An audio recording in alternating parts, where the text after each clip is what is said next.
लोकसत्ता आयोजित स्पर्धा परीक्षा गुरु या कार्यक्रमात आपल्या सगळ्यांचं स्वागत.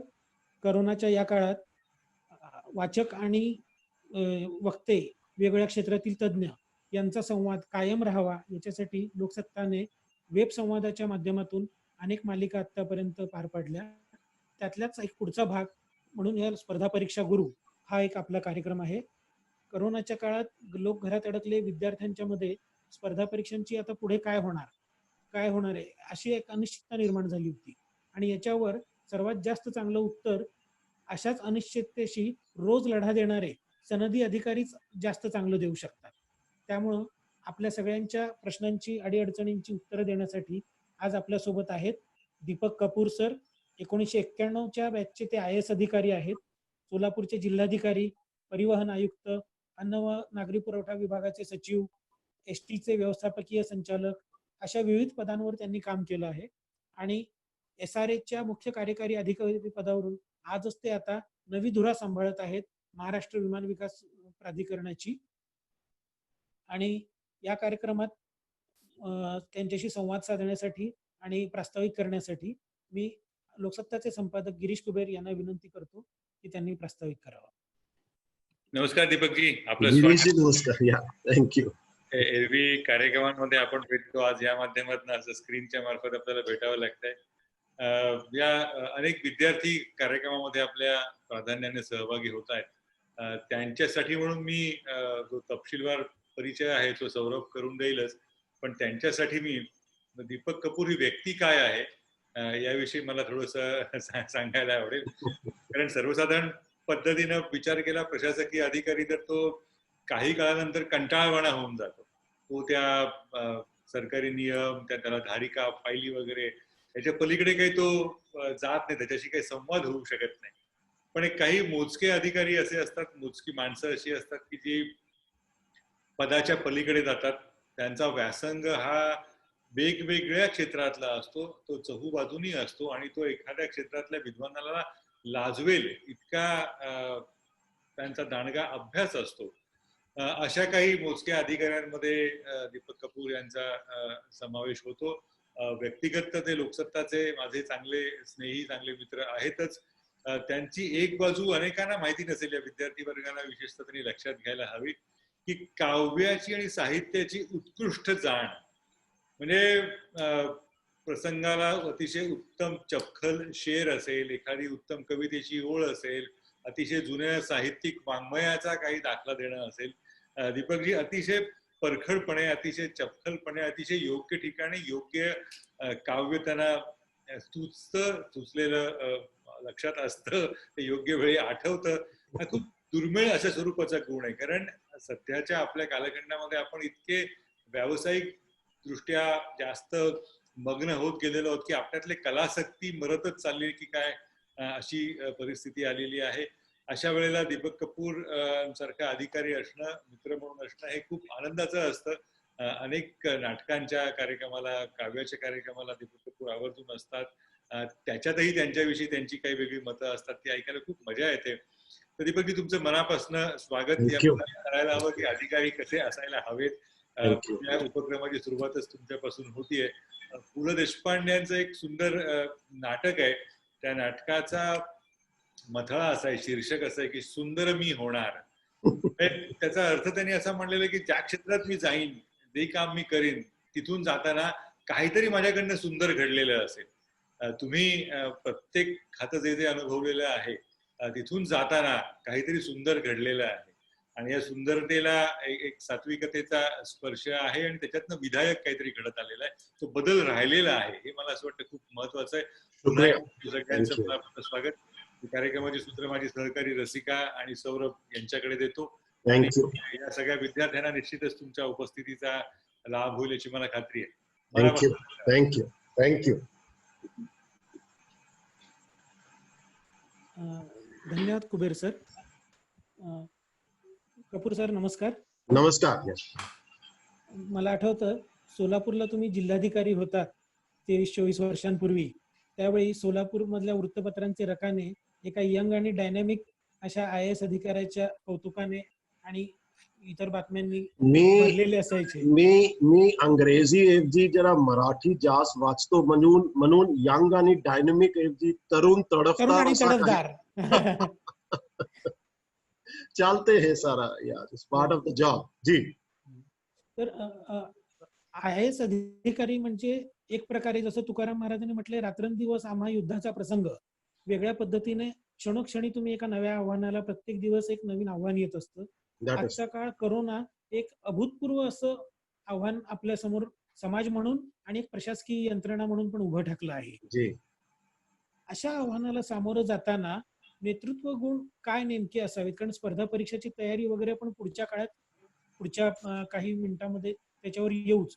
पण मुळात आज जो सगळ्यांना प्रश्न ग्रासून राहिलेला आहे त्याच्यामध्ये नेतृत्व गुण प्रशासकीय अधिकाऱ्याचे, कारण आज प्रशासनच सगळ्या गोष्टी हलवतं आहे. जे काही उपचार आहेत, व्यवस्था राखणं, टाळेबंदी नीट पार पाडणं, याच्यामध्ये IAS अधिकाऱ्याला कुठल्या मानसिक कणखर आवश्यक असते आणि व्यक्तिमत्वात ती भिनवता येते का, आणि कशा पद्धतीने या गोष्टीला तोंड द्यायला हवं, आपण त्यातून सुरुवात करूया.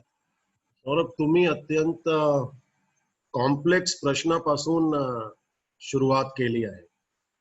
माझा अत्यंत ठाम मत आहे की कोणतेही पदावर काम करताना IAS अधिकारीला इंडिव्हिज्युअल इंटेग्रिटी आणि लीडरशिप या गोष्टीवर सर्वात जास्त भर द्यावा लागते.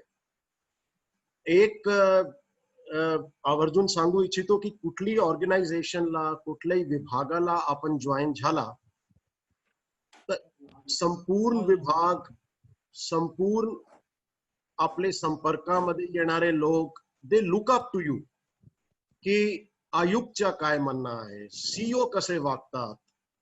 इंडिव्हिज्युअल इंटेग्रिटी अत्यंत आवश्यक आहे. माझा ठाम धोरण आहे की अशी गोष्टी करणे की मी कसा इंटेग्रिटी मेंटेन करू, बाकी सारा वातावरण दूषित आहे, this will not help.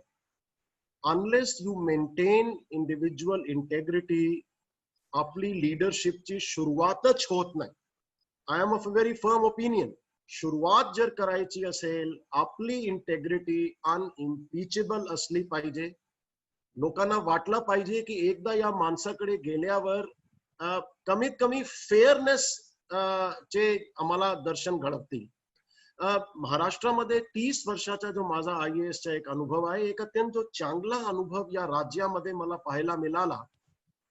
If you R fair, मग तुम्ही सौरभचा काम नाही केला, सौरभ नाराज होतील ऑब्विसली. रसिकाचा नाही केला, रसिका नाराज होणार. पण तुम्ही फेअर राहिला आहात, दोघांचा काम फेअर राहून नाही केला, दोन्ही नाराज होतील पण विसरून जातील.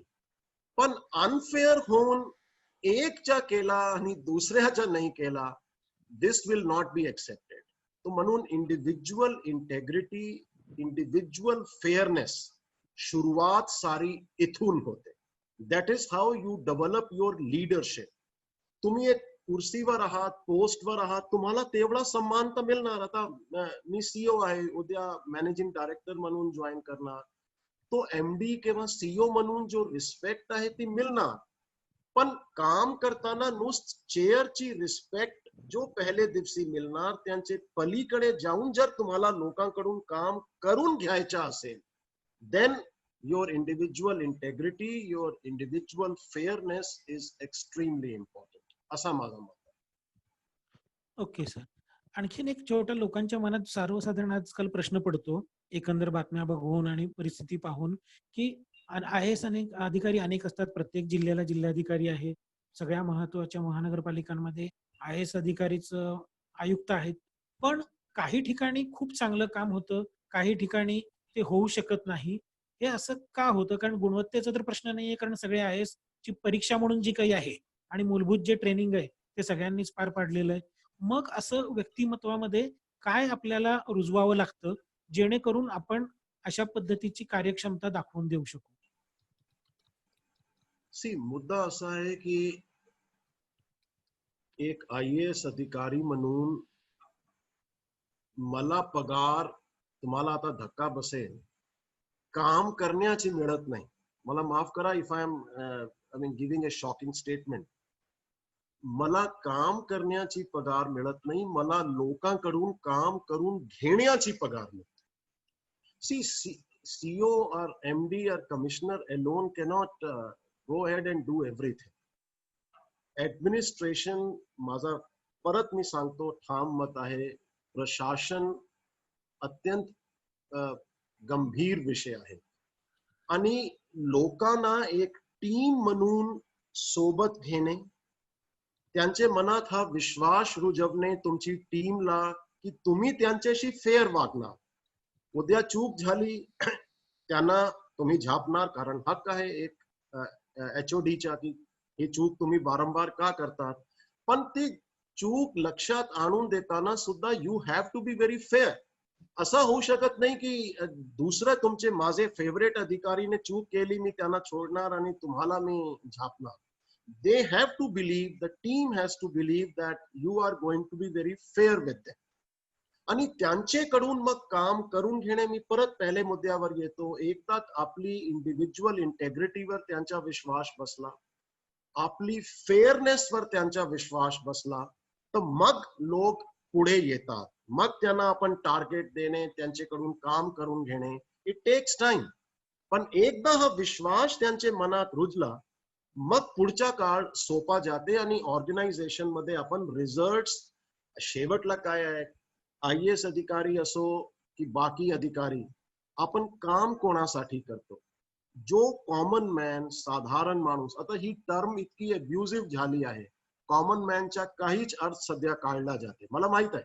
पण शेवटला जो साधारण रांगेत शेवटला उभा राहिलेला माणूस, तो जर हा सांगू शकला की माझा काम फेअरनेसने झाला नाही झाला, पण मला ट्रीटमेंट योग्य दिली, प्रयास भरपूर केला, मला न्याय देण्याचा प्रयास झाला.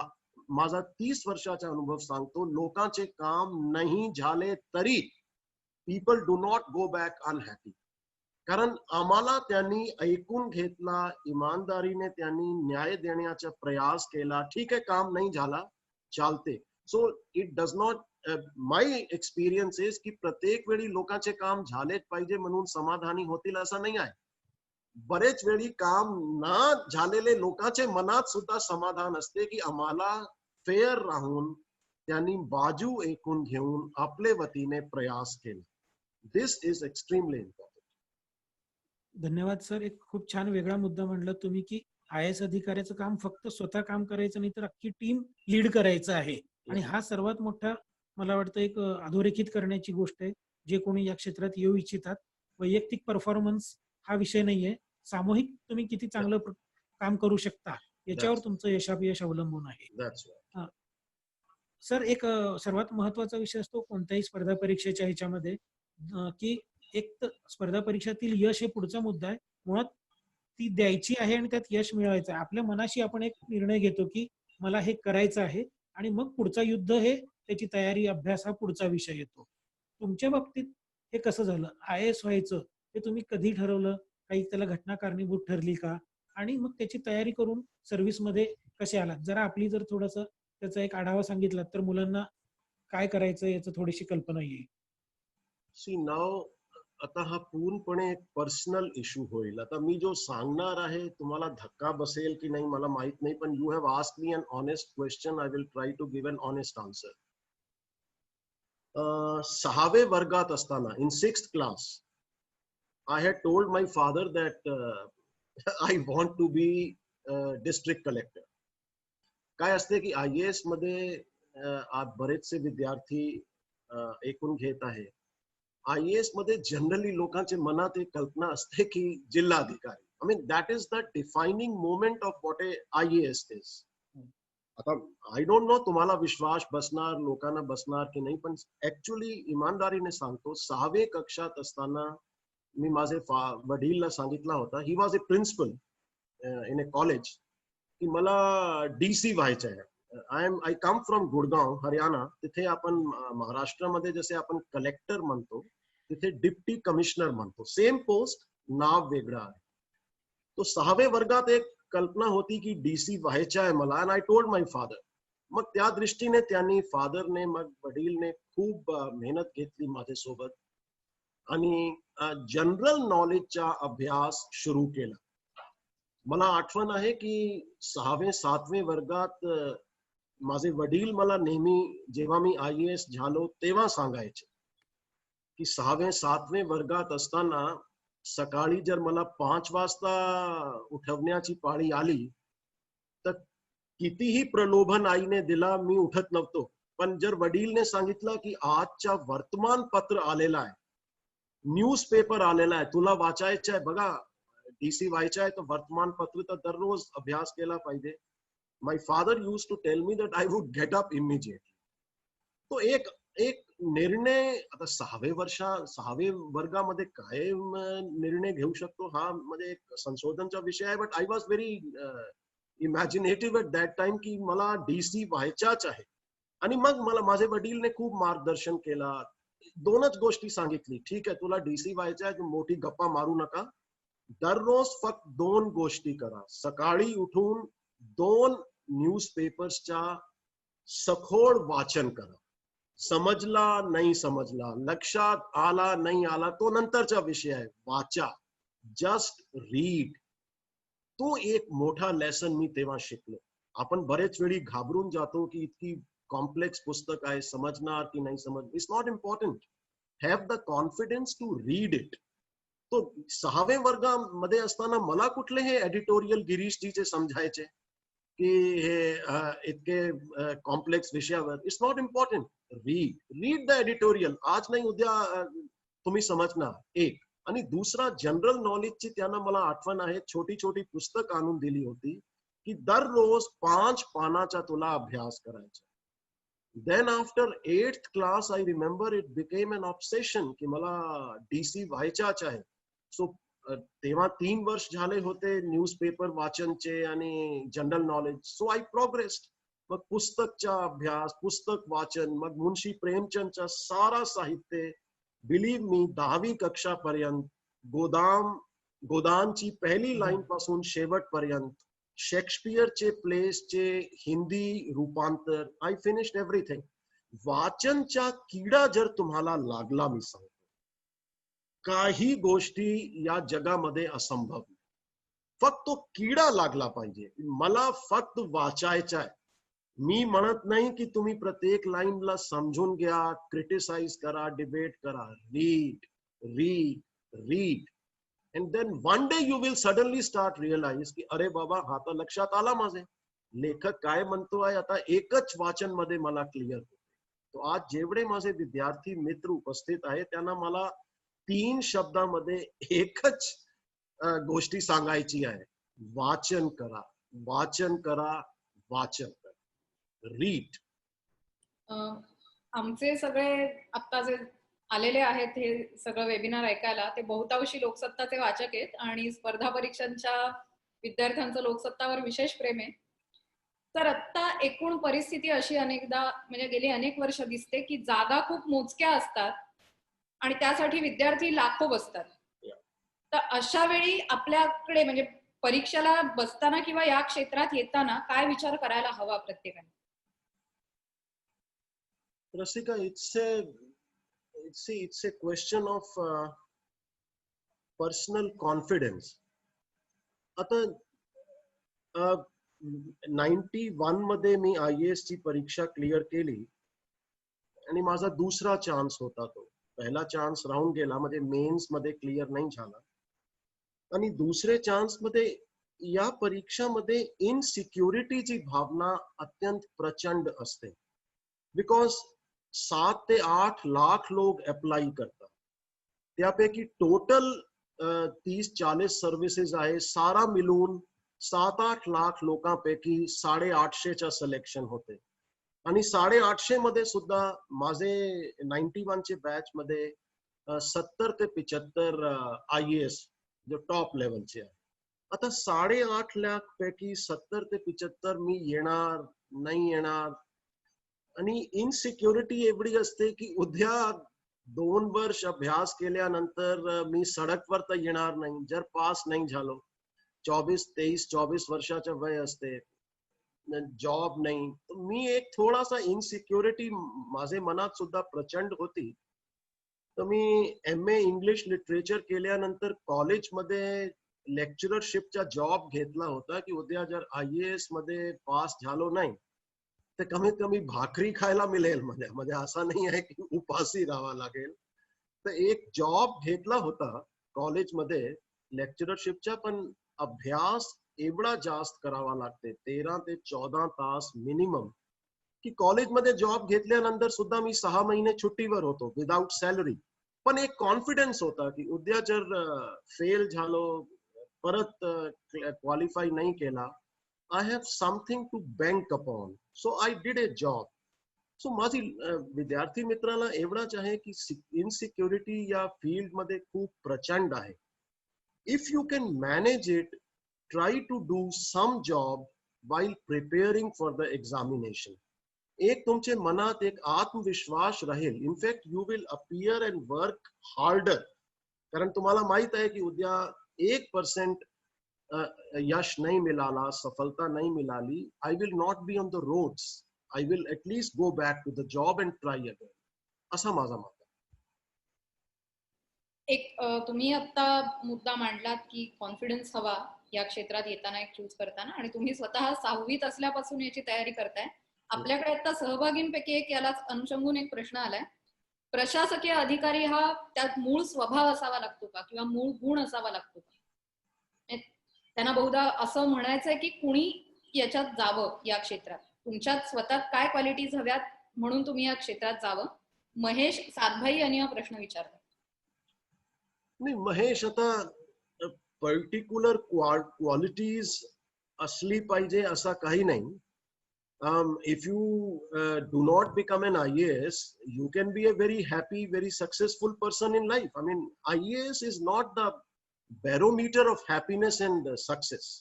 इतर प्रत्येक फील्ड मध्ये आपण अत्यंत चांगला काम करू शकता. IAS मध्ये जो सर्वात पेक्युलियर क्वालिटी आहे, जो सर्वात मोठा एक समाधान आहे, here you can see two things, results happening before your eyes.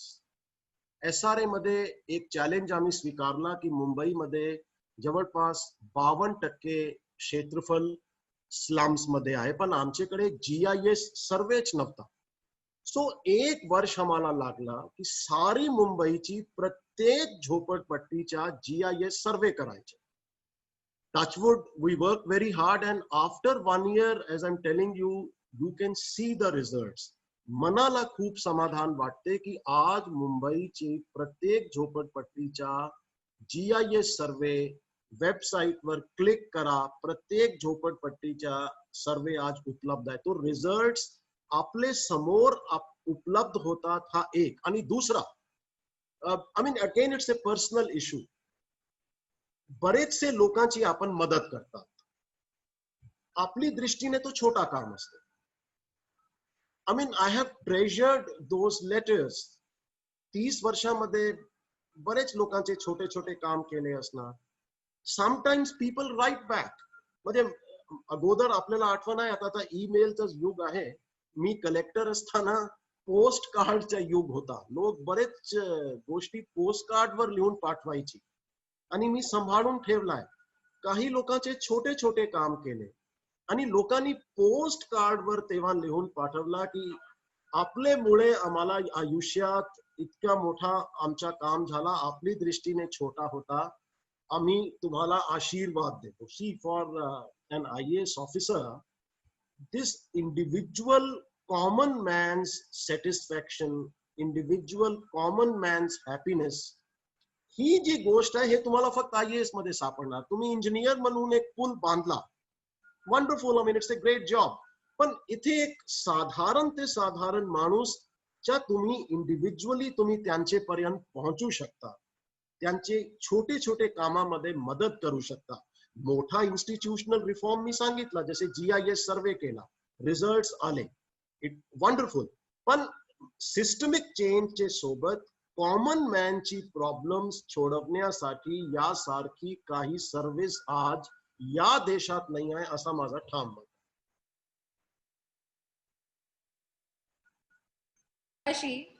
Kuber सरांनी पण बोलताना एक उल्लेख केला की म्हणजे वाचन, कविता आणि याच्यात तुमचा व्यासंग खूप आहे. अनुषंगून काही प्रश्न पण तसेच आलेत की एकतर फोकस कसं करावं अभ्यासावर, आणि हे सगळं करत असताना तुम्ही तुमचे छंद हे कसे जोपासलेत, म्हणजे एवढा तास अभ्यास आणि हे सगळं करत असताना तो बॅलन्स कसा साधलात? रसिका, मी परत आता हा इंडिव्हिज्युअल मुद्द्यावर येतो.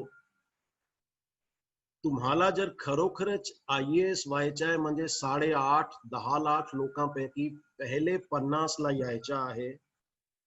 I mean, you have to be obsessed. You have to be crazy. Normal होऊन नाही चालणार. I don't know मुलांवर काय मी हे परिणाम होईल की नॉर्मल होऊ नका, but I am being very honest. आणि ऑनेस्टीचे मागे there is a technical reason. 9 lakh लोक जो तुमची इक्वल केपेबिलिटीचे आहे, सो तुम्ही कोणालाही कमी समजू शकत नाही. 9 लाख जो ऍप्लिकेंट्स आहे, एस्पिरंट्स आहे, प्रतियोगितामध्ये येत आहे, they are equally meritorious, they are equally hard working. 14 तास तुम्ही घमंड करतात की मी 14 तास अभ्यास करतो, दुसरा माणूस 16 तास करत असेल. सो तुम्हाला जर 9 लाख पैकी पहिले 50 ला यायच्या आहे, you have to be abnormal, you have to be obsessed की मला सगळ्याचे पुढे जायचं आहे, मी मागे राहणार नाही कोणाचे. It is either number 1 or nothing. In fact, personally, I have never believed in number 2. मला आठवण आहे BA ऑनर्स इंग्लिश करताना मला एकदा सिल्वर मेडल मिळाला होता BA Part 2 मध्ये. And I went and cried before my mother. I was so angry. I was very unhappy. And she said, "You are mad." I said, "Bilkul." She said, "You are standing second in the university. Silver medal मिळाला है." And I started weeping. कि silver medal मिळाला तो महत्वाचा नाही आहे, gold कसा नाही मिळाला मला, त्या दुसरे मित्राला गोल्ड कसा. And I was very angry. पण तो मी कॉम्पन्सेट केला, BA फायनलला मग गोल्ड मिळवला मी.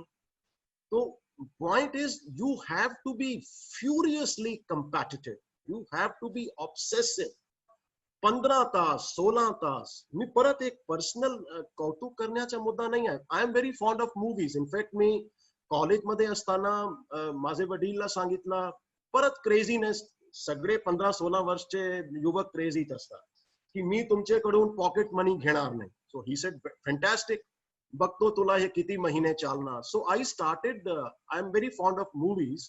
मी 16-17 वर्ष मध्ये मूवी रिव्ह्यू लिहिण्याची सुरुवात केली. त्यावेळी एक तुमच्या इंडियन एक्सप्रेस ग्रुपच्या, मला माहित नाही आता आहे की नाही, स्क्रीन नावाच्या अत्यंत सुंदर एक फिल्म मॅगझिन असायची, स्क्रीन. त्यामध्ये मी दर आठवड्याला फिल्म रिव्ह्यूज लिहायच्या, फिल्म फेअर मध्ये लिहायच्या, आणि दर महिन्याला 200 ते 300 रुपये I was earning. That was a wonderful pocket money. So issue is that you have to be obsessed. मला ही गोष्टी करायची आहे, मी नंबर 2 राहणार नाही. सिल्वर मेडल मिळाला, no, I will not celebrate.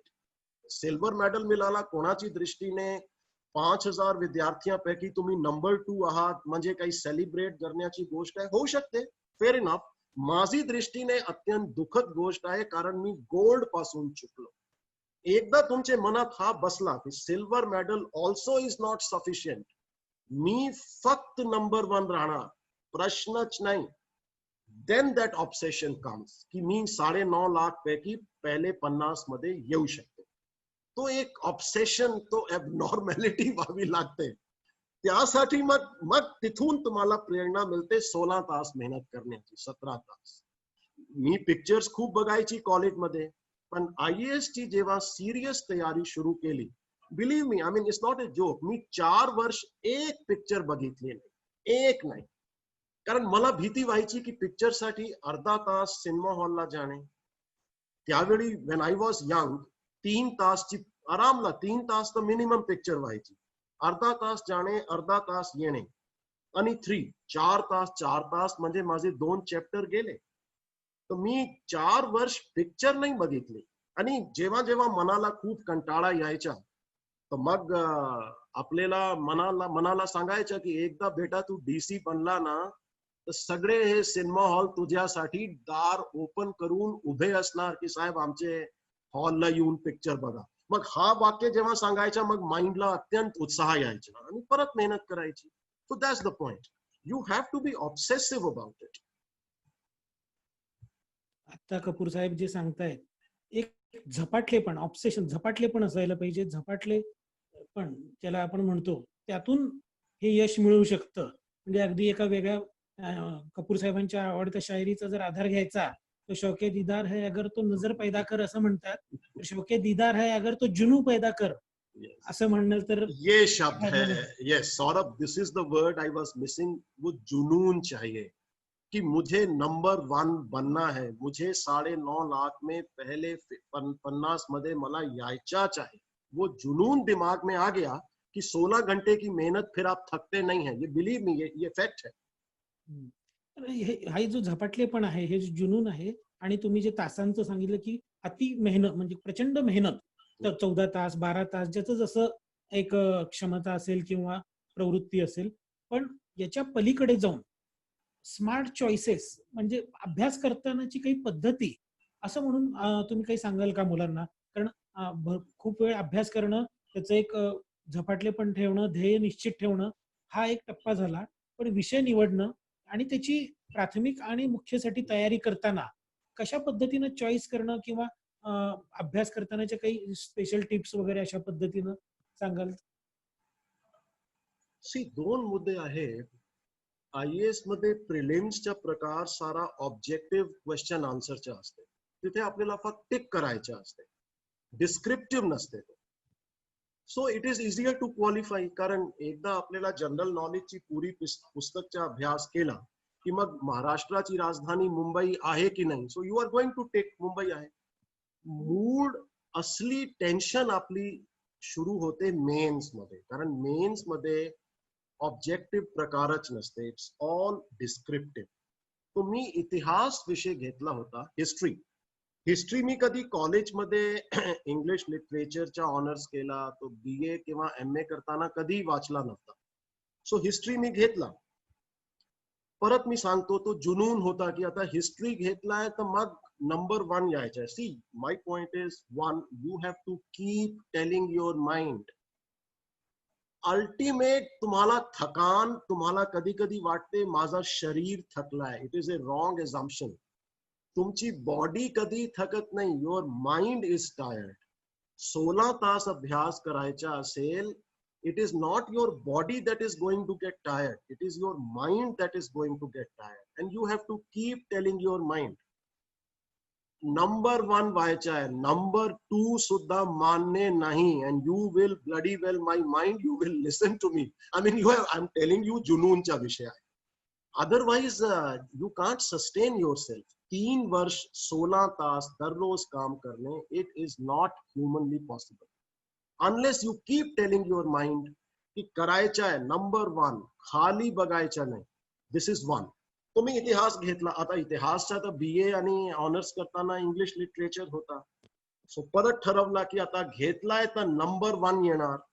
आणि मग लोकांनी खूप घाबरून सांगितलं की जवाहरलाल नेहरू JNU चे हिस्ट्रीचे PhD स्कॉलर येतील आणि काय. मग काय मी तुम्हाला सांगितलं की पिक्चर्स बघण्याची मला फार सवय होती. पिक्चर्स बघण्याची सवयी मध्ये सलीम जावेद, अमिताभ बच्चन आलेच ना, तो मग डायलॉग मारायचा की देख लेंगे JNU नंबर 1 आएगा की हम नंबर 1 आएंगे. फिल्मी डायलॉग कधी कधी तुम्हाला आयुष्यात मदत करतात. कठीणाईच्या वेळी माइंडला इन्स्पायर. एकदा तुम्ही तुमचे आईला जर सांगितलं क्या JNU, म्हणजे I have all respect for JNU, मी फक्त एक उदाहरण म्हणून सांगतोय, it's one of the best universities, कि वो क्या हिस्ट्री के आएंगे, मैं दिखाऊंगा क्या नंबर आते हैं, then your mind is on fire. तो keep inspiring your mind. It's a very tiring exam, extremely tiring. It mentally it kills you. इतका टायरिंग आहे. प्लस एक टॅक्टिक जो मी हिस्ट्री मध्ये अडॉप्ट केली, I had the, by the way, I had the highest percentage in history in 91. जिथे yes, जिथे including जो हिस्ट्रीचे विद्यार्थी होते त्यांची तुलनेत माझे नंबर जास्त आले. एक थोडासा आउट ऑफ द बॉक्स केला होता की कुठलेही डिस्क्रिप्टिव्ह मेन्स मध्ये हिस्ट्रीचे आन्सर करताना, उदाहरणतः जसे PWDचा एक विषय आला की आपल्याला आठवण असेल की PWD जो खाता आहे, विभाग आहे, तो भारतमध्ये पहिल्यांदा अलाउद्दीन खिलजीने सुरू केला होता. अलाउद्दीन खिलजीने आपले साम्राज्यामध्ये फॉर्मली PWD खात्याची स्थापना केली. रोड्स, सराय बांधना. मी टेक्निक अशी अडॉप्ट केली की जर अलाउद्दीन खिलजीवर प्रश्न आला तर अलाउद्दीन खिलजीची आज मॉडर्न रेलेव्हन्स 1990 मध्ये काय आहे. नुसतं अलाउद्दीन खिलजीने PWD खाता केला तो महत्वाचा नाही आहे. आज त्यांची मॉडर्न रेलेव्हन्स काय आहे. विवेकानंद शिकागोला गेले, जी स्पीच दिली त्यांनी ब्रदर्स अँड सिस्टर्स, आणि सांगितलं की गीता जरी सर्वात खाली ठेवली आहे पण तरी सारा उद्गमच गीतामधून आहे. रिवर्ट केला. विवेकानंदचे शिकागोला दिलेले लेक्चरची आज 91 मध्ये रेलेव्हन्स काय. हा मी गाठ बांधून इनोव्हेटिव्हली प्रत्येक प्रश्नाचा एक पॅराग्राफ माझा फिक्स होता. हिस्टॉरिकल इव्हेंट जो 300 वर्ष अगोदर घडलाय त्यांची आज 91 मध्ये रेलेव्हन्स काय. And I had the highest marks. आणि तो सेम सलीम जावेदच्या डायलॉग देख लेंगे नंबर 1 तो हम आएंगे. हे बोलण्यामध्ये लोकांना वाटते काय हे ड्रामा नाही आहे. Your mind needs this oxygen.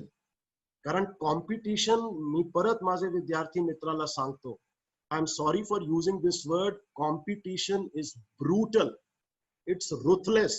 9.5 lakh पैकी every student is working for 14 hours. Everyone has dreams की मला DC व्हायचं आहे. आणि त्यापैकी तुम्हाला पहिले 50 ला जर यायचं असेल तर परत सौरभ तुमचा शब्द थँक्यू व्हेरी मच, जुनून. आणि तो जुनून कसा येते कि क्या वो हिस्ट्री का PhD हम दिखाएंगे नंबर किसके आते हैं. पण वो ऐसे तो आएंगे नहीं. डायलॉग पिक्चरचे स्क्रीन पर्यंत चालते, स्क्रीन मध्ये बाहेर आल्यावर थोडी चालणार. तो त्यासाठी you have to adopt a technique. की अलाउद्दीन खिलजीवर प्रश्न आलाय, अलाउद्दीन खिलजीने PWD खाता केला, वंडरफुल. आज रेलेव्हन्स काय आहे. Today PWD is such a critical department. आज काय रेलेव्हन्स आहे तो जर लिंक तुम्ही करू शकला तर तुमचे एक्झामिनर, जो एक्झामिनर मे बी टॉप युनिव्हर्सिटीच्या टॉप प्रोफेसर असणार, ही विल से की हा विद्यार्थी फक्त इतिहास वाचत नाही, आजचे रेलेव्हन्स मध्ये तो विषयाला समावून घेते. That is what they are looking in IAS. तिथे तुम्हाला 10 नंबर तुमचे कॉम्पिटिटरची तुलनेमध्ये जास्त मिळणार. आणि 10 नंबर, आता परत सांगतो कॉम्पिटिशन किती ब्रुटल आहे. माझा रँक 45th होता ऑल इंडिया. 42, 43, 44, 45, 46, 47 सगळे लोकांचे नंबर सारखे होते. ऑल टोटल सारखे. Total same.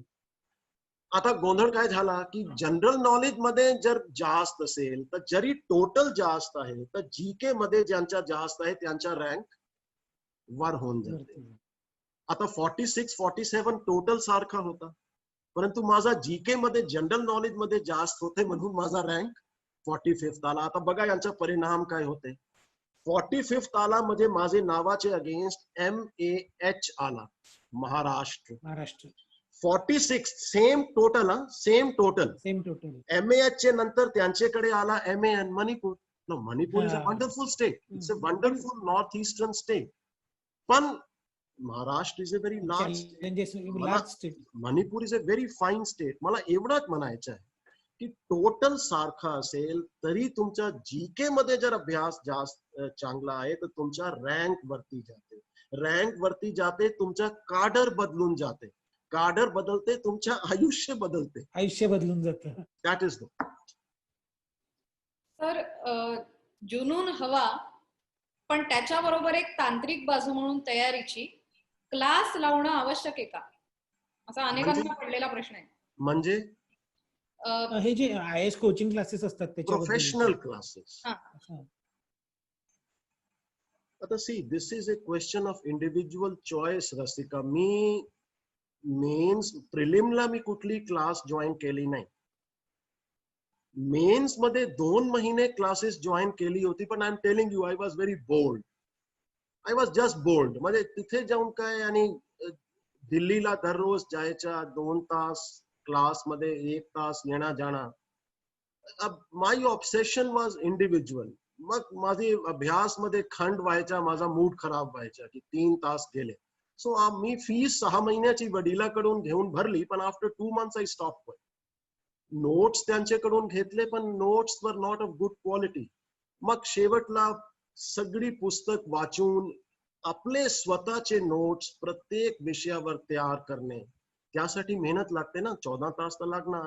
रेडीमेड नोट्स तुम्ही पाठ केले तर 14 तासची गरज नाही, पण तुम्हाला जर इंडिव्हिज्युअल नोट्स करायचे आहे तर 14 तास प्रत्येक विषयावर 2 पुस्तक वाचायची, सारा नोट्स स्वतः करायचे. पण तुम्हाला जर 9.5 लाख पैकी पहिले 50 मध्ये यायचे आहे तर तुम्हाला 14 तास तर इंडिव्हिज्युअल नोट्सचे बेसिसवरच पुढे जावं लागेल. जो नोट्स सगळे पाठ करून जात आहेत तोच तुम्ही पाठ केला तर मग तुम्ही पहिले 50 मध्ये नाही येणार. You will not come in IAS. It is so brutal. So सुरुवातीला I went, then I was very bored, I stop going.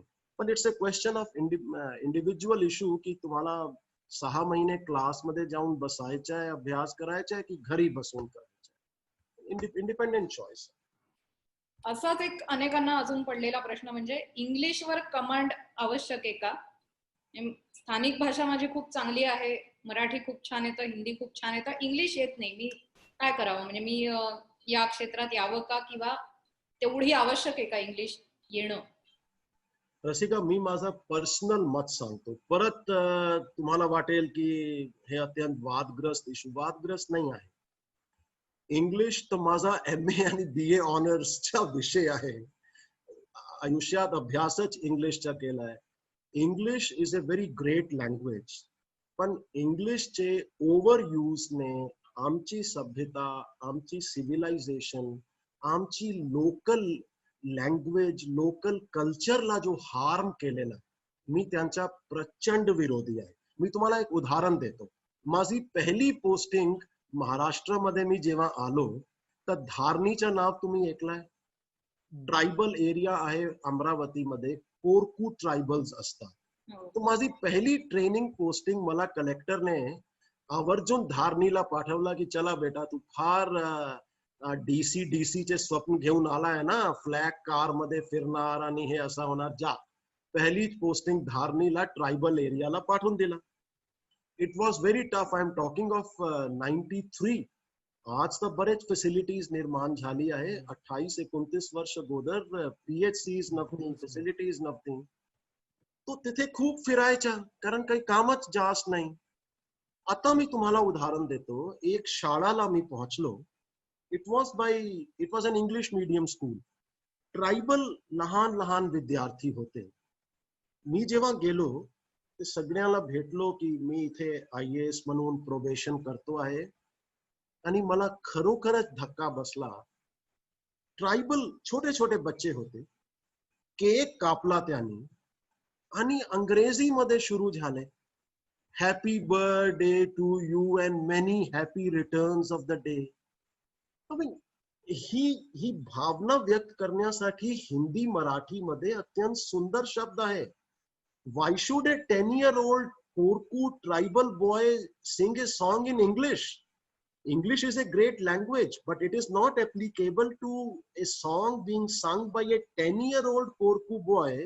आणि मी तुम्हाला खात्री देतो त्यांना काही माहित नव्हती की या शब्दाचा काय अर्थ आहे. Many happy returns of the day. 10 वर्षाचा कोरकू विद्यार्थी मेनी हॅपी रिटर्न्स म्हणते. आम्ही त्यांना विचारला हिंदीमध्ये, मला मराठीच येत नव्हती, कि बेटा इसका क्या मतलब है? नहीं, ये मेरे को सर ने सिखाया है. And I was stunned. I mean, we have forgotten our Hindi, our Marathi, our local Korku dialect. त्यामुळे आमचा कल्चर बदलते आहे. आमचा वाढदिवस साजरा होत नाही Saurabh. It is happy birthday.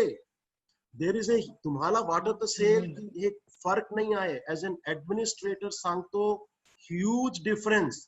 मी वाढदिवस साजरा करतो, आपुलकी आहे यामध्ये. मी हॅपी बर्थडे साजरा करतो, कृत्रिमता आहे. There is an artificiality to it. English is not my culture. Hindi, Marathi is my culture. These are not my customs. These are lovely words, I'm telling you. Many happy returns, wonderful. पण आपुलकी कुठे आहे त्यामध्ये की तुला वाढदिवसाची मनापासून शुभेच्छा, किती आपुलकी आहे. Many happy returns of the day. आणि अर्थ काय, अर्थ माहित नाही, तो सरने सांगितलं. So it damages the culture. So my belief is English as a second language should be very good. पण Hindi, Marathi, these are Indian languages. आमची माती से जुड़लेला संबंध है, हमारी मिट्टी से संबंध है इनका, वो सुगंध है मिट्टी की इसके अंदर. तो वो रीजनल लैंग्वेजेस को इंस्पायर करना बहुत जरूरी है. And I am told now कि in IAS now you can still go for a regional language medium and you can do very well. There is absolutely no issue. समाज माध्यमांवर ना अनेकदा असे वेगवेगळे मेसेजेस वगैरे फिरत असतात जे IAS किंवा UPSCच्या प्रश्नांबाबत असतात की हा प्रश्न इतका ट्रिकी आहे की पहिल्या 10 मधलाच एखाद्याने सॉल्व्ह केला. तर म्हणजे आता हे प्रश्न आणि त्या अनुषंगाने तो एक गमतीचा भाग वगळला तरी मुलाखतीत जे ट्रिकी प्रश्न येतात त्यातून नेमकं काय पाहिलं जातं? सी आता इथे ना विद्यार्थ्याला इंडिव्हिज्युअल उदाहरण देणं अत्यंत आवश्यक आहे, जो माझ्यासोबत घडलं. मी जेव्हा इंटरव्ह्यूला गेलो तो सेंट्रल PWD चे जो चेअरमॅन होते, he was the head of my interview board. मी तुम्हाला अगोदर सांगितलं की मी MA करताना BA करताना आर्टिकल्स लिहायच्या. मग जसा जसा बुक्सवर खर्च व्हायचा मी ठरवला होता की वडीलकडून आईकडून पैसे घ्यायचे नाही. And they were not so rich also की इतका पैसा मला देऊ शकणार.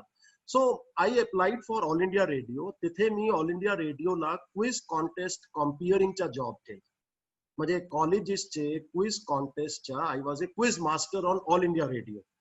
मग दूरदर्शनवर कधी कधी लक चांगली राहिली की इंग्लिश मध्ये रात्री 12:30चा जो बुलेटिन व्हायचे. See at that time only Doordarshan was there. Private channel तर नंतर आले ना. तो दूरदर्शन मध्ये रात्री त्यांना आम्ही दूरदर्शनला ग्रेव यार्ड आवर्स म्हणायचे. म्हणजे रात्री 11, 11:30चे नंतर दूरदर्शन कोण बघत होता तेव्हा एखाद न्यूज रीडिंगचं काम करायचा. त्यांचे त्यावेळी मला 300 रुपये मिळायचे. It was a big amount. आणि दर आठवड्याला ऑल इंडिया रेडिओला I was a regular contractual employee. महिन्यात 4 क्विज कॉन्टेस्ट करायचे कॉलेजेसचे आणि 500 रुपये पर क्विज कॉन्टेस्ट. मी जेव्हा IAS च्या इंटरव्ह्यूला गेलो पहिलाच मला अत्यंत ट्रिकी क्वेश्चन विचारण्यात आला. सी इंटरव्ह्यू मध्ये एक गोष्ट आज कारण ही संधी मिळते आहे मी मित्राला सांगू इच्छितो, खोटा बोलायचं नाही. तुमचे समोर जो 4 महाशय महानुभाव बसले आहेत they are extremely experienced. They can look through you की तुम्ही नाटक करता आहात की तुम्ही जेन्युइनली आपली. See they are looking again, I am saying you, they are looking at a district collector who will face the real situation with confidence. आता उद्या रायट झाला, दंगा झाला, तुम्ही रोखू शकले नाही ती गोष्ट वेगळी, पण तुम्ही जीवाचा रान करून प्रयत्न केला. This is what the job of the DCs. I come to that point. जो सोलापूर मध्ये माझा सर्वात चांगला आणि कटू अनुभव होता. एक कम्युनल रायट आम्ही एक रात्रीमध्ये थांबवू शकलो. It was a very difficult part of my life. Cutting a part. Interview मध्ये पहिलाच प्रश्न त्यांनी मला विचारला कि मिस्टर कपूर आप क्विज कॉन्टेस्ट ऑर्गेनाइज करते थे, you were a quiz master on All India Radio colleges के, तो हमने तो सुना है कि ये सारे क्विज कॉन्टेस्ट फिक्स्ड होते हैं, आप पहले ही उनको क्वेश्चन आंसर बता देते थे और ताकि जब वो लाइव जा रहा हो प्रोग्राम तो सुनने वालों को लगे कि अरे ये तो कमाल हो गया. तो आप कितने क्विज कॉन्टेस्ट फिक्स करते थे? No, that was a stunning question and it was my first interview. I was hardly 23 years, 23 वर्षाचा. तो सुद्धा सलीम जावेद आणि अमिताभ बच्चन देख लूंगा हिस्ट्री में तो मैं आऊंगा कौन. So now you are stunned. But I was very blunt. I said, sir, fixing का मैंने भी सुना है लेकिन मैंने कभी किया नहीं. क्योंकि बोले क्यों नहीं किया? मैंने कहा सर डर ये था कि अगर कहीं पकड़ा गया फिक्सिंग करते हुए, तो शायद मुझे निकाल दें, और मुझे तो 500 रुपए हर हफ्ते चाहिए थे, मेरी आईएएस की बुक्स बड़ी महंगी आती हैं. And they started laughing. And now, believe me, Rasika, the second question they asked me, you will not believe, पण हा घडला है माझे सोबत. Then they said कि आपका हमने देखा है, आप स्क्रीन और फिल्म फेयर में बड़े आर्टिकल्स और फिल्म रिव्यू लिखते हैं. मैंने कहा हाँ सर, वो मैंने मेंशन किया हुआ था. Believe me, the second, आणि this is an IAS interview going on. दूसरा क्वेश्चन होता, देवानंद की डाइट क्या है? Can you believe it? They are asking an IAS interview. आप फिल्म्स के बारे में बड़ा लिखते हैं, तो हमें जरा बताइए देवानंद की रोज की डाइट क्या है? This was an IAS interview question. और माझ्यासाठी सोपा होता. I said sir, वो उसको 15 साल हो गए हैं. He looks very youthful. उसने रोटी और चावल की शक्ल भी नहीं देखी. वो दोपहर को देवानंद सिर्फ सलाद खाता है, रात को सिर्फ एक चिकन की लेग खाता है, सुबह वो चाय की पत्ती डालकर दूध का कप पीता है. दिस इज हिज डाइट. ये त्यावेळी हे खूप फेमस होता देवानंदची डाइट. इशू इज कि they are trying to gauge की आपको बड़े अजीब क्वेश्चन पूछे जाए. आता देवानंदची डाएट काय आहे? काही आयएएसचा तुम्ही एक डीसीचा सिलेक्शन करतात, ज्यांना उद्या राइट्स थांबवायचे, and you are asking him देवानंदची डाएट काय आहे? हा झाला. And they were very happy. Ha, very right. Then they came to the third question. When I was appearing in interview, America had attacked Iraq. George W. Bush Senior had attacked Iraq. Then they said, are you in favor of America attacking Iraq because Iraq has a dictator, or are you against it? So I said, I am against it. This is the point. You can take any position in the interview. They are not going to say कि हे काय बोलतात, हा काय बोलतात. No. They are looking कि तुमच्यामध्ये individuality किती आहे. Because एकदा IAS मध्ये आल्यानंतर DC चे पुढे जेव्हा तुमची प्रमोशन होणार, जेव्हा तुम्ही CEO होणार, मंत्रालयाला जाणार, तेव्हा 5 अधिकाऱ्यांमध्ये एक विषयावर वादविवाद होणार. टेस्टिंग कोविडची सगळ्याची केली पाहिजे की नाही केली पाहिजे, वादविवादाचा इश्यू आहे. तुम्ही तुमचे स्टँड किती घेऊ शकता? तुम्ही तुमचा स्टँड लॉजिकली एक्सप्लेन करू शकता? तो पहला क्वेश्चन इतका मजेशीर होता की तुमचा सारा क्विज तर सारा फिक्स असते. दूसरा तर भलताच होता, देवानंदची डाएट काय आहे. Then they came to the real question, Iraq war चा सपोर्ट करतात की विरोध? I said विरोध करते. Then they said आपका लॉजिक क्या है? So I gave my logic. And then they said नहीं, we don't agree with you. So they told me, we don't agree with you, but Mr. Kapoor, we respect your views. तुमचे मताचा सम्मान करतो, सहमत नाही आहो आम्ही यांच्याशी. So they will tell you. One point is कि you can take any argument. They are not going to say, why are you doing this? Why are you saying this? You have to have a logical argument in the interview to support your view. कुठलाही तुम्ही outlandish view घ्या, पण please have a strong logic to support this. Then they are going to love this. This is the point. हा तुम्हाला अत्यंत carefully तयारी करून जावा लागते की कुठलाही प्रश्न विचारला, एक, खोटा बोलायचा नाही. 2, कुठलीही व्ह्यू देताना सॉलिड आर्ग्युमेंट्स चुकीची आहे. दे आर नॉट लुकिंग की तुम्ही 23 वर्षाचे यंग तरुण व्यक्तीला, दे आर नॉट सेइंग की आम्हाला अत्यंत मॅच्युअर माणूस पाहिजे. 23 वर्षाचा तरुण किती लॉजिकल होऊ शकते, पण तुमचे मध्ये आत्मविश्वास असला पाहिजे की look, this is my view. You may agree, you may not agree, पण मी माझे मतावर ठाम आहे, माझा हा लॉजिक आहे. हा जर तुम्ही आपला सूत्र मनात बांधला की मी आपला आर्ग्युमेंट केअरफुली देताना लॉजिकली डिफेंड करणार, राईट और wrong is not the question in interview. तुम्ही किती आत्मविश्वासने आपला मुद्दा मांडू शकतात आणि आत्मविश्वासने त्यावर ठाम राहू शकता. That is important. एक सेक्रेटरी म्हणून, कमिशनर किंवा MD म्हणून उद्या 5 अधिकाऱ्यांमध्ये मी मुद्दा मांडला आणि नंतर त्यांनी सांगितलं नाही नाही चुकीचं आहे आणि मी म्हणणार हा साहेब मी माघार घेतो, then you are not an IAS. So this is where they are looking for. की ठाम राहू शकतात का आपले मुद्दे. आणि ठाम केव्हा राहणार तुम्ही, जेव्हा तुमच्याकडे लॉजिक असेल. लॉजिक नसतील तर मग तुम्ही ठाम कसा राहणार. This is what they are looking.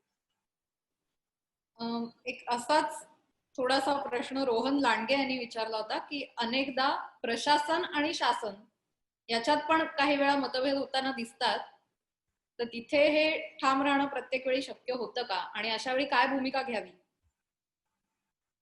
Rasika, मी मराठी भाषाचा विद्यार्थी आहे.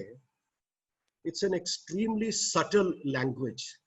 शासनचे मराठीमध्ये 2 अर्थ असतात. गव्हर्नमेंट, महाराष्ट्र शासन, आणि त्यांना शासन करणे. आता यामध्ये बरेच काही आला. So now you can understand. शिक्षा देणे, शासन करणे. सी पॉइंट असा आहे की when you are young, you are 24 years, तो काय असते की तो जो जुनून असते ना IAS ची तयारी करताना, तो 2 वर्षात कोई कमी थोडी होते. म्हणजे असा थोडी आहे की तुम्ही 2 वर्ष IAS ची तयारी केली जुनून लावून आणि उद्या तुमचा सिलेक्शन झाला आणि परवा तुम्ही आपला जुनून विसरून जाणार. तसा होत नाही. सो पॉइंट इज की first 6-7 years you have lot of convictions, you have lot of impracticalities. नाही नाही मी माझा म्हणणं बस, आणि यांना मराठीत परत म्हणतो की मी म्हणे ती पूर्व दिशा. It happens in initial years.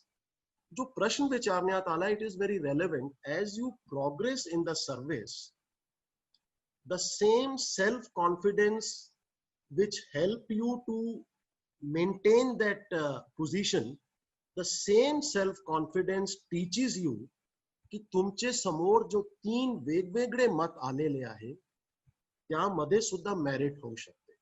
Same आत्मविश्वास तुम्हाला हा शिकायला लागते की बघा असं नाही आहे की तुमचाच मत बिलकुल खरा आहे. समोर जो 3 विभिन्न मत आहे त्यांच्यामध्ये सुद्धा मेरिट होऊ शकते. So you start looking at different पर्स्पेक्टिव्स. म्हणून मी माझे पहिले वाक्याला येतो सौरभचे की IAS मध्ये काम टीम वर्क आहे. तर टीम वर्क केव्हा होणार. मी म्हणे तो कायदा, मी म्हणे ती पूर्व दिशा, तर टीम वर्क तर गेला खड्ड्यात. तुमचं टीम वर्क गेला खड्ड्यात तर काम तर होणार नाही. कॉर्पोरेशन ठप पडेल तुमची. तो केव्हा होणार, जेव्हा मी माझे ठाम मतावर राहील काय, पण जर मला वाटलं की दुसऱ्याचे मतामध्ये मेरिट आहे, it will help the organisation in doing the job better. So I drop my point. It's not a question of lack of self confidence, it's a question of superb self confidence. मला इतका आत्मविश्वास आहे की माझा मत छोडून मी यांचा मत स्वीकारून कॉर्पोरेशनचा बेटर रिझल्ट आणू शकतो. You need confidence for this.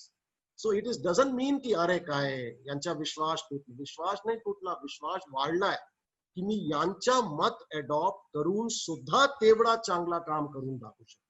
So you have to adopt, you have to listen to others points. त्यांच्यामध्ये जर मेरिट असेल तर मग तुम्हाला ग्राह्य धरली पाहिजे, मत बदलला पाहिजे. पण सेम IAS इंटरव्ह्यू जो मत तुम्ही अडॉप्ट करता आपला मत छोडून, त्या माणसाचे मत मध्ये तेवढाच लॉजिक पाहिजे ना जो तुमचे लॉजिकला डिफीट करू शकतो. That's the point. You have to listen to that.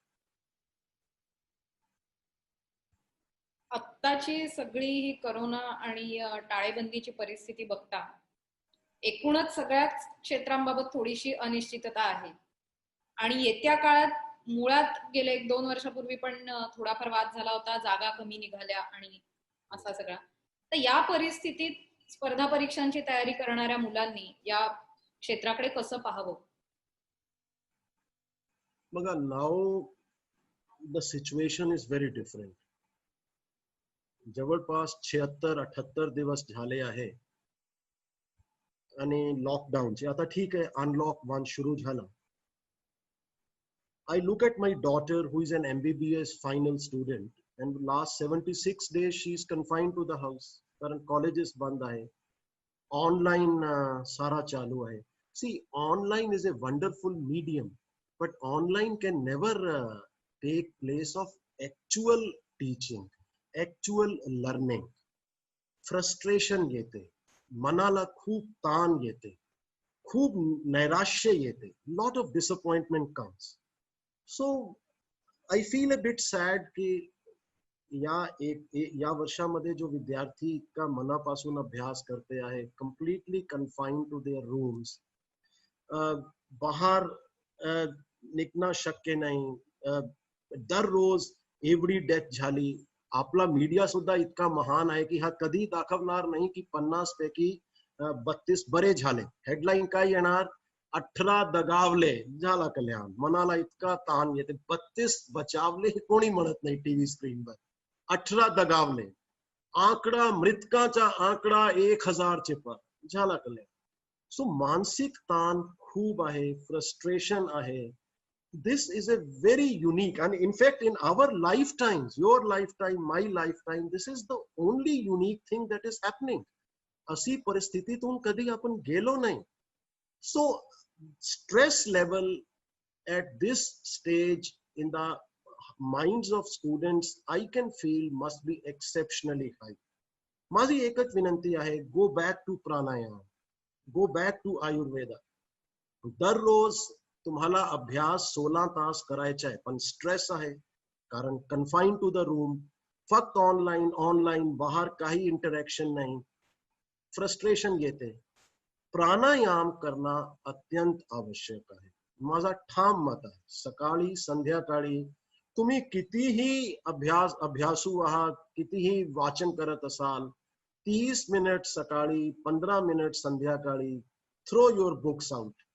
Bhramari करा, अनुलोम विलोम करा, प्राणायाम, मेडिटेशन करा. खूप माइंडला कंट्रोल करता येते, ब्रीदिंगला कंट्रोल करता येते, ऑक्सिजन जाते आणि तुमच्या त्यांचे नंतर वाचन करण्याचा, अभ्यास करण्याचा जो माइंडला जो ऑक्सिजन लागते, माइंडला मिळाली की तुम्हाला अजून मेहनत करता येईल.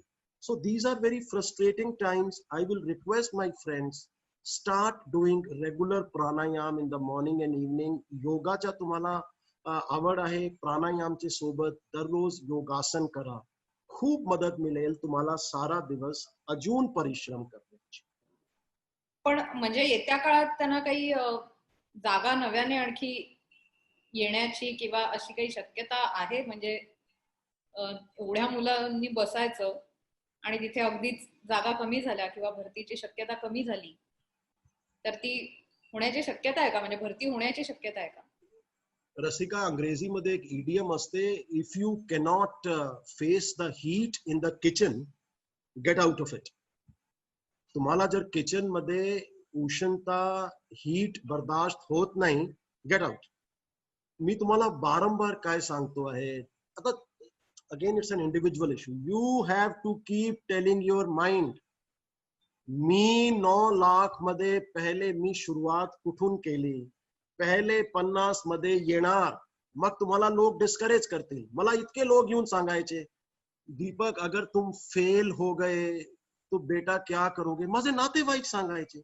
हा एक नातेवाईक मला नाही सापडला ज्यांनी मला हा सांगितला, बेटा डीसी झाल्यावर तू काय करणार. नक्की सगळे नातेवाईकाने हा नक्की सांगितला, बेटा अगर फेल हो गए तो क्या करेगा. This is crazy. So you are facing people who have lot of negativity.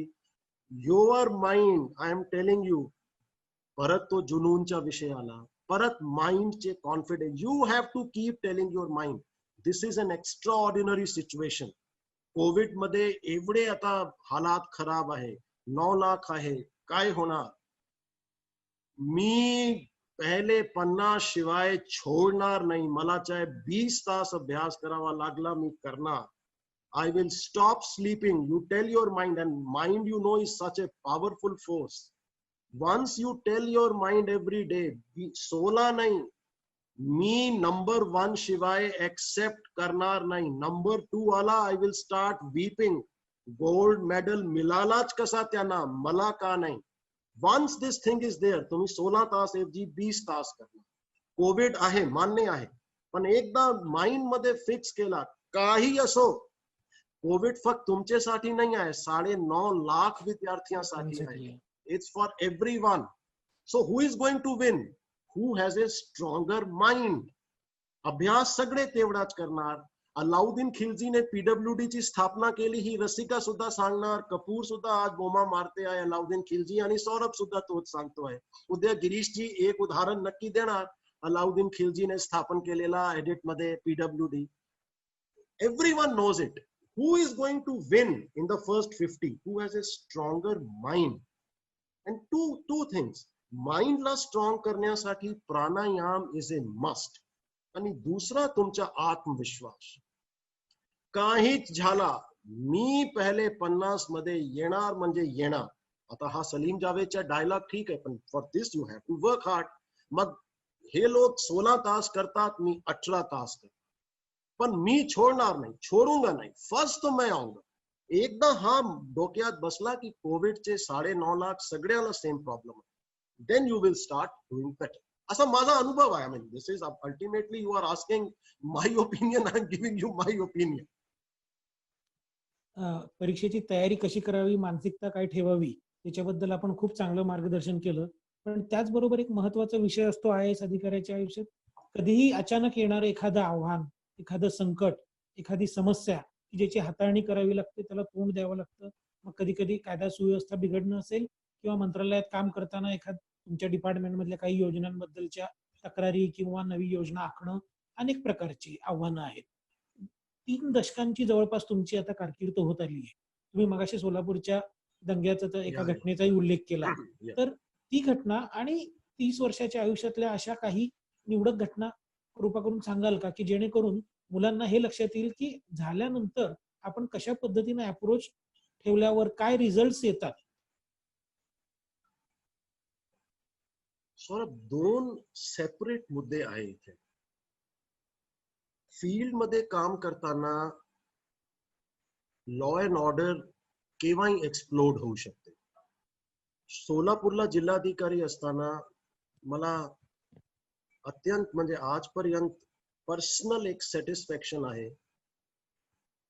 एक मोठा कम्युनल राईट जवळपास घडत होता, आणि सोलापूरमध्ये पोलीस कमिशनरची पोस्ट असते.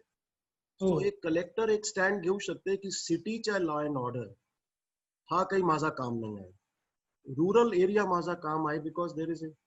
पण एक महाराष्ट्रामध्ये एक प्रथा आहे की जरी ग्रामीण भागामध्ये सोलापूर कुठलाही जिल्हा असो, लोकांची जिल्हाधिकारीची व्यक्तीवर नाही, जिल्हाधिकारीची संस्थावर प्रचंड श्रद्धा असते. मी तुम्हाला विश्वास शब्द वापरणार नाही, श्रद्धा असते. Huge faith in the institution of collector. So मग प्रचंड एक आठवडा मला आठवण आहे की खूप लोक यायचे, साहेब दंगा, आणि मग आम्ही फिरायचो आणि काय हालत होती. पण दिवस रात्री फिरून पहाटे शेवटचे दिवशी पहाटे 1:30 वाजता मी नाव नाही घेणार, 2 कम्युनिटीज मध्ये आम्ही लेखी अग्रीमेंट केला पहाटे 1:30 वाजता. अन्यथा तो 4-5 वाजताच्या नंतर सुरुवात झाली असती. आणि मी तेव्हा अत्यंत तरुण होतो. I think I was hardly 30 years. आणि त्यावेळचे सन्माननीय मुख्यमंत्री साहेबांनी मला 4 ओळीचा एक पत्र पाठवला की मला सार्थ अभिमान आहे की तुमचे प्रयत्नामुळे सोलापूरला इतका मोठा अनर्थ घडला. तो आजपर्यंत मी लेटर सेव्ह ठेवलाय. सो इश्यू इज की लोकांच्या फेथ इन्स्टिट्यूशन्स मध्ये, कलेक्टरचे IAS इन्स्टिट्यूशन मध्ये प्रचंड आहे. तर ही जबाबदारी तुम्ही झटकली नाही पाहिजे की माझा नाही, हे तर पोलीसचा आहे, काय आहे. Collector is collector. त्यामध्ये सोलापूर सिटी येते की नाही?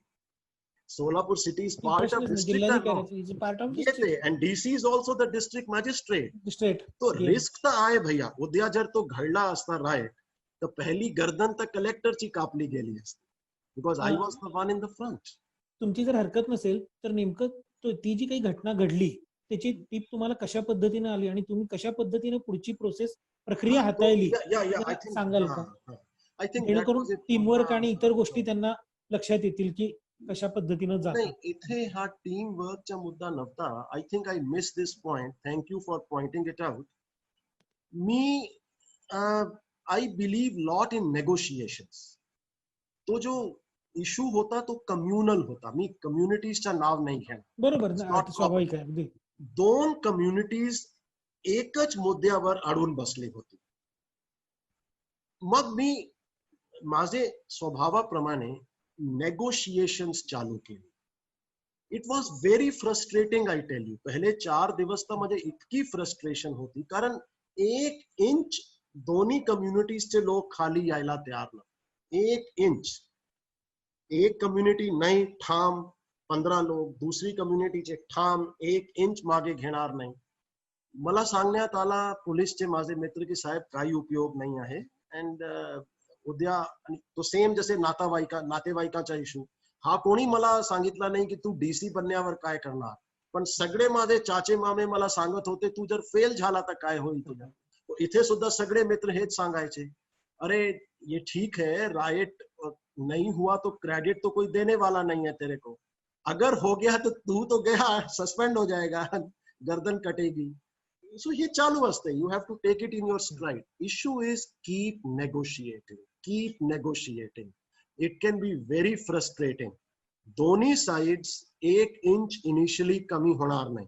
But if they know, I come back Saurabh to the point I made to you the first sentence. If they believe you are fair, if they believe तुम्ही अन्याय नाही करणार, तुम्ही चूक होऊ शकते, पण तुम्ही असं नाही की सौरभला फेवर करणार, रसिकाला पक्षपात केला अशी भावना नाही व्हायला पाहिजे. If they in first 4 days तो 1 इंच खाली आले नाही, बट दे ऑल्सो सॉ की कलेक्टर यांची बाजूने नाही, आमची बाजू. यांच्याही बाजूने कलेक्टर इज आउटसाइड. तटस्थ.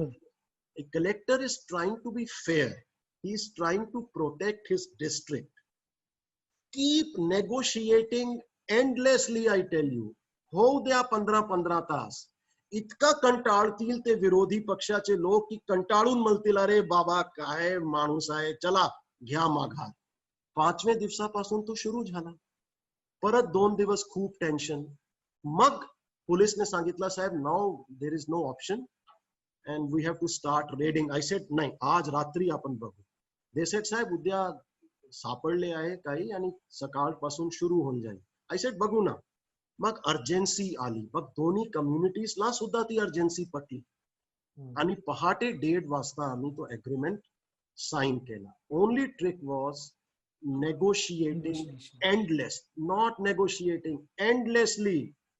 त्यांना थकून टाकायचं आहे दोन्ही साइडचे लोकांना. इतका कंटाळा आला पाहिजे त्यांना तुमच्याकडून की काय माणूस आहे, सोडत नाही. 15 तास तोच मुद्दा.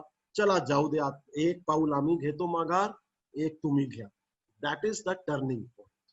So keep negotiating. That is the core issue I am trying to explain. मंत्रालयामध्ये बरेच वेळी काय असते, कुठेही काम करताना हा एक मुद्दा आहे, you have to be ready for disappointments in life. I mean you win some, you lose some. असा नाही आहे की सिकंदर सुद्धा काही युद्ध हारलाच होता ना. So you have to be prepared for some disappointments. And they are part of the job. You win some, you lose some battles. So it's fair enough. But you should be convinced in one line, मी माझे वतीने माझा best पाऊल टाकला. I did my best.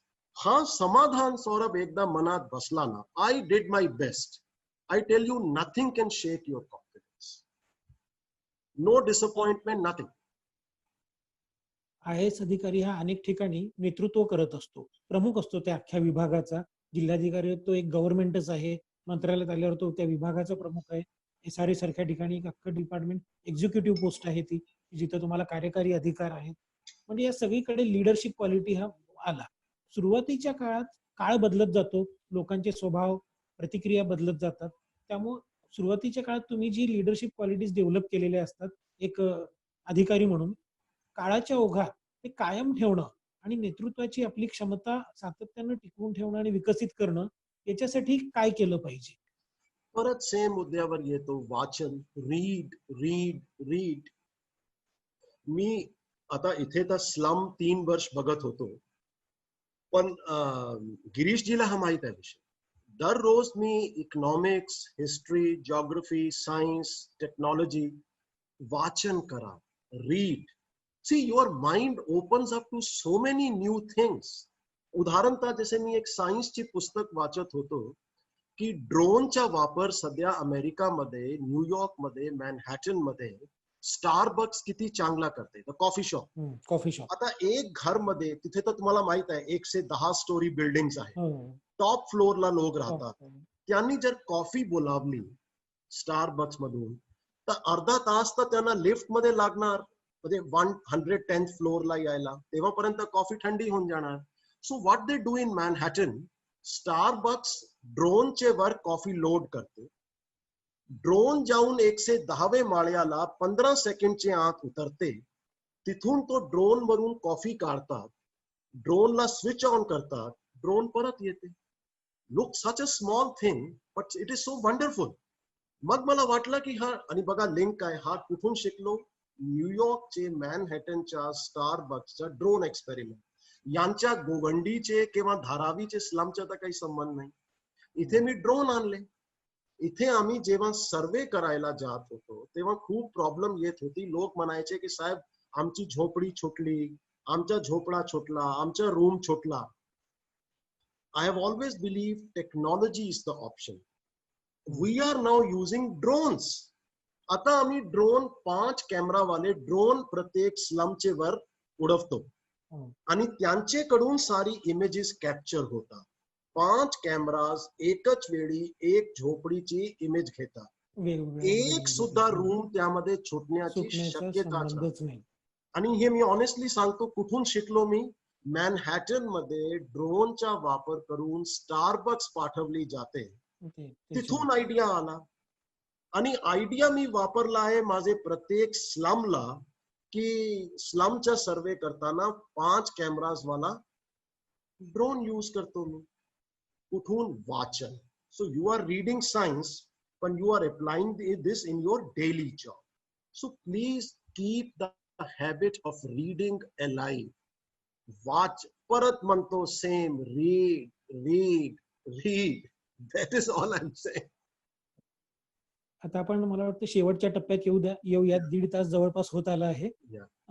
शेवटचं एक मी असं एक IAS अधिकाऱ्याचं जे रोजचं काम असतं ते प्रचंड मेहनतीचं, खूप मगाशी म्हणाल सतत चर्चा, वाद, संवाद, अनेक गोष्टी मेंदू थकवून टाकणाऱ्या गोष्टी असतात.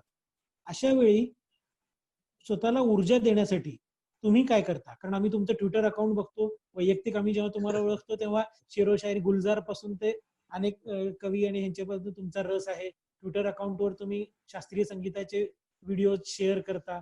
काय स्वतःला ही ऊर्जा देण्यासाठी, एक सकारात्मकता स्वतःमध्ये निर्माण करून ती जिवंत ठेवण्यासाठी तुम्ही काय काय करता? 3 माझी अत्यंत हॉबीज आहे जो मी मेंटेन ठेवली आहे, म्हणजे पहिलेपासून. एक तर मी सांगितलं, ऑब्सेशन अबाउट रीडिंग बुक्स अत्यंत आवश्यक आहे. दुसरा, क्लासिकल म्युझिकच्या खूप आवड आहे मला. It gives me lot of peace. इतकी मारामारी असते प्रशासनामध्ये, आय टेल यू, इतकी मारामारी असते की युद्धच असते दररोजचं. मग संध्याकाळी जाऊन अमजद अली खानचा एक सरोद वादन ऐकायचा, फॉरगेट अबाउट इट, सारा विसरून जायचा. तो classical music is something which I simply love. तो खूप 300 350 कॉन्सर्ट्स मी माझे फोनवर लोड करून ठेवले आहे. आणि दर 2-3 दिवसांनी एक पुरा कॉन्सर्ट ऐकतो, डोळे बंद करतो आणि खूप चांगला वाटते. And you forget about it आणि नेक्स्ट डे आपला नवीन सुरू होऊन जाते. So reading books, classical music. आणि तिसरा, पिक्चर्सचा प्रचंड शौक आहे. आता कोविड मध्ये माझी अडचण अशी झाली आहे की सिनेमा हॉल सारे बंद झाले आहे. अदरवाईज तर जवळपास चांगली पिक्चर छुटली असा पाप मी आयुष्यात कधी नाही केला. आणि हे पाप मी कधी करणार सुद्धा नाही की चांगली पिक्चर आली आणि कपूरने जाऊन बघितली नाही. असे पाप नाही झाले आहे. आता कोविडला थोडी प्रॉब्लेम झाली आहे, सिनेमा हॉल्स बंद आहे. तो आता माझा फोकस रीडिंग आणि म्युझिकवर जास्त आहे फॉर रिलॅक्सेशन. एक तुमच्याच ह्याच्यात मगाशी तुम्ही सलीम जावेद पासून वेगवेगळ्या डायलॉगचं हे केला आयुष्य. म्हणजे कुणी म्हणतं की मैं फिक्र को धुएं में उड़ाता चला गया, कोई म्हणतं रुक जाना नहीं तू कहीं हार के. So how do you motivate yourself? आपकी जिंदगी का फलसफा क्या है? नहीं, मैंने आपको बताया ना, वो जो I am a very god fearing man. तुम्ही माझी आईपासून शिकले. I'm not a very religious man, but I am an extremely God fearing man. बरेच वेळी जेव्हा आयुष्यात नैराश्य येते, obviously I'm telling you, you have to be ready for disappointments. Faith in God is one thing which pulls you through anything. तो बरेच वेळी असं असते, अरे काय हे इतका मेहनत केली, बघा काय हाल केला आणि काय हे सारा चुकीच्या करते आहे. The faith in God. आणि तुम्हाला एक अंधविश्वास असला पाहिजे. With my mother taught me की यामध्ये सुद्धा काही ना काही अच्छाई असणार. if God has planned this for you and you are feeling very let down, there must be something very positive which you are not able to recognize today. तुम्ही आज ओळखू शकत नाही की या इतके वातावरण मध्ये इतकी निराशा झाली, असा काय positive. So you have to believe in God कि there is a positive thing he has planned for. यांच्या खूप फरक पडते आहे. आणि मराठीत मग जसं म्हणतात, इतका विश्वास ठेवून पुस्तक वाचायची, फॅमिली सोबत वेळ घालायचा, अमजद अली खानचा सरोद वादन ऐकायचा आणि मग अमिताभ बच्चनची एक पिक्चर बघायची, देख लेंगे क्या कुछ नहीं होता. आता आपण सत्राच्या शेवटाकडे येऊयात. मी माझी सहकारी रसिका मुळेला विनंती करतो की एखादा दुसरा कुठला अत्यंत महत्वाचा जर कोणाचा प्रश्न असेल विद्यार्थ्यांचा तर तो घ्यावा आणि समारोपाकडे येऊन आभार प्रदर्शन करावं. धन्यवाद सौरभ. सर, एक कायमच दर एक 2-4 वर्षानंतरची मागणी पुढे येत असते, म्हणजे युपीएससी साठी वयाच्या निकष म्हणजे वयाची अट वाढवून द्यावी, वय वाढवून द्यावं. तुमचं त्याच्याबद्दल मत काय आहे? See, Rasika, it's an extremely complex question. आपले देशामध्ये जो सोशल पोझिशन आहे, there are lot of groups which are disadvantaged. 45% of India is almost urbanized now, पण 55% इंडिया आज सुद्धा रूरल आहे.